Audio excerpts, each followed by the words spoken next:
Hi, Gill Webb. Welcome to online events series of interviews with the OCTIA organising team. It's lovely to have you this morning.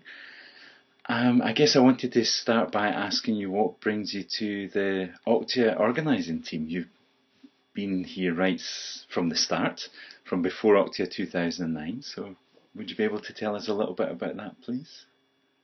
Yes, I'm actually the Publicity and Development Officer for ACTO, the Association for Counselling and Therapy Online.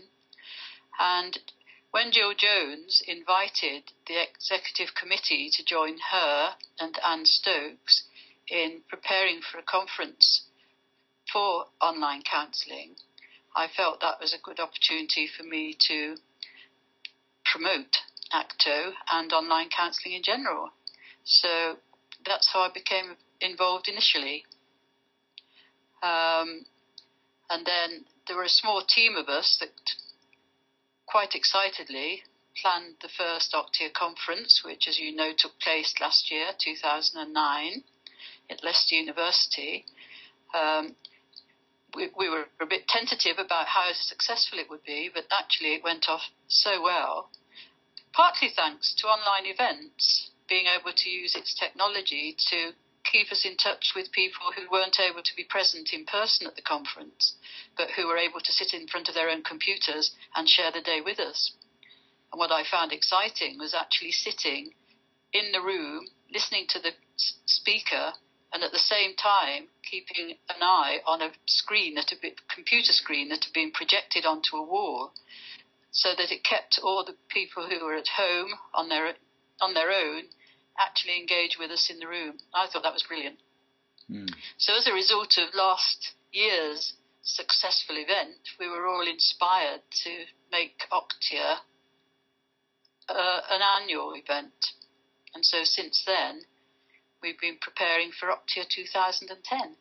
One of the attractions of this year's venue, which is in Chandler's Hotel in Manchester, is that it's further north and people like me, and indeed you, have less to travel, and that, I think that matters. And I'm hoping that people living in the Manchester area will actually join us in Chandler's Hotel for that conference, because I think it's an opportunity for them not only to be part of the conference, but to meet other people who are as passionate about online work as you and I are.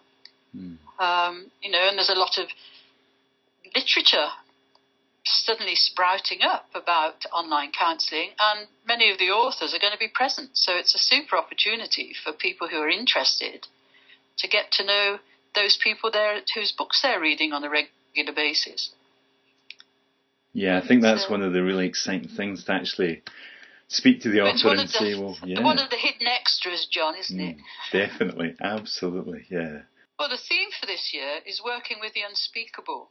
Mm-hmm. And I'm very excited about that topic, because as an online practitioner, and I've been engaged now with online counselling for 5 or 6 years, what I notice is that some of the topics that people bring online are the sort of things that they're very reluctant to bring into my counselling room. I mean, we may get there in the end, but you can see the embarrassment and shame and guilt and all those feelings that when they come into the room, it takes quite a lot of time to actually draw from them. Whereas online, people are bringing these things very quickly. And it's clear that online work is demanding different types of expertise from the counsellor. Working with topics that are hard to deal with face-to-face, really, are therefore tough when it comes to dealing with them online if you don't have the skills and the expertise. And I'm talking here about subjects like suicide. I mean, you look at the websites, how many counsellors who work online have got that if it's an emergency and you're thinking of, harming yourself, then they give a phone number, don't they, for the Samaritans and things. Yes. And I'm one of those people. It's one of those unspeakable topics. Yeah. But we're going to be dealing with that at the conference, and I think that sort of thing is very exciting. Yeah. And it's going to be one of those subjects that will be very interesting and useful for a lot of us. Yeah. I mean, I also think self-harming, and I think addiction. Here we are working online, and one of the addictions is online. People are spending hours and hours on the computer. So how can you help people who break the addiction if you're actually working with them? And it's questions like that people are being faced with, that our conference hopefully will resolve. So that's one aspect of our work. The second is that if online counselling is going to have the same sort of acceptance as face-to-face counselling, there has to be evidence that we are as effective as those people working face-to-face. So we need research. We need to be sure that people are checking out that clients are getting the same quality of care that they would get in a face-to-face situation. And one of the aspects of our conference is research. And I know that Terry Hanley, for example, has done some research on whether online counselling actually works. And I'm very interested to know what his findings are. Yeah. There's another aspect. We all belong to professional counselling bodies, and we know that regulation's one of those things on the horizon. And so we brought in a speaker to talk about the regulation and give our delegates the opportunity to actually ask questions and to express their concerns.